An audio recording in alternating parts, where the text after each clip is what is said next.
What is up, YouTube and my Train with Spowey subscribers? Today we're going to go over dumbbell bicep curl, alternating or double, doesn't really matter, it's the same motion, but we'll go through that. Yep, same again, we'll go through the most common mistakes I see, but then we'll also go through the way the movement should be performed. But let's talk a little bit about the mechanics and what we should be feeling, what we should be moving. So, as in most, like pulling or pushing exercises or dumbbell motions, I want you to take it away from the hands. The hands do nothing besides hang on to the weight, yeah?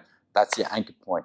Our lever point is our elbow joint. So that's where the motion's coming from during a bicep curl, or for rowing, we're pulling back with our elbow. Yep, so hands just hang on to the weight, anchor, lever. So when we bend the bicep up to come, pause, flex, squeeze, we're squeezing that bicep. We're coming down by straightening out at the elbow and then twisting out the motion. So we'll talk through more of that when we show you the correct way to movement. So let's go over the most common mistakes I see. So let's go side on first. Most common mistakes I see is their shoulder blades are open, then got locked out legs, and when they're rowing back, they're just bringing it straight up, keeping their elbows back, they're not twisting it all the way out, and they're just going through the motions. And then when they're fatiguing, they're rocking back, putting unnecessary pressure on that back. Vice versa, they're curling that wrist in because our primary muscle we want to work is that bicep, but these forearms tendency to take over, and the reason why they take over is because people are curling their wrist in. Avoid that curl, keep it nice and straight. Yep. Awesome. Let's go over how this way it should be performed. Yeah. Like I said, all the motion is through the elbow joint. Don't curl the wrist in. You bend the elbow.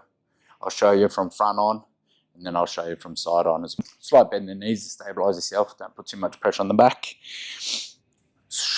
Roll your shoulder blades, squeezing your shoulder blades. Keep them squeezed in the entire motion like most exercises. Keep your arms close to your body as much as possible.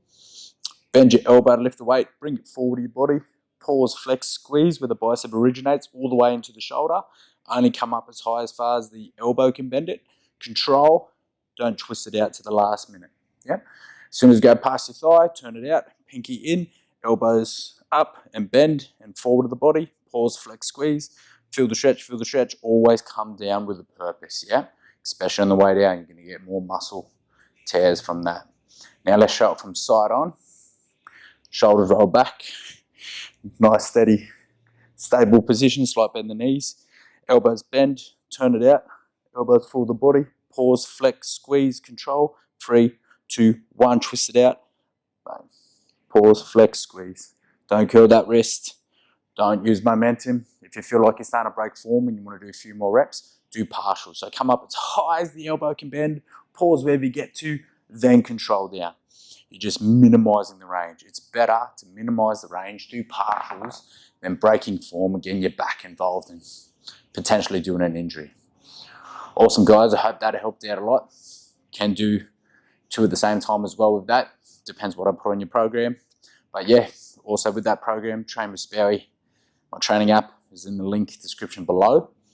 Yeah, I'll catch you to the next how-to series.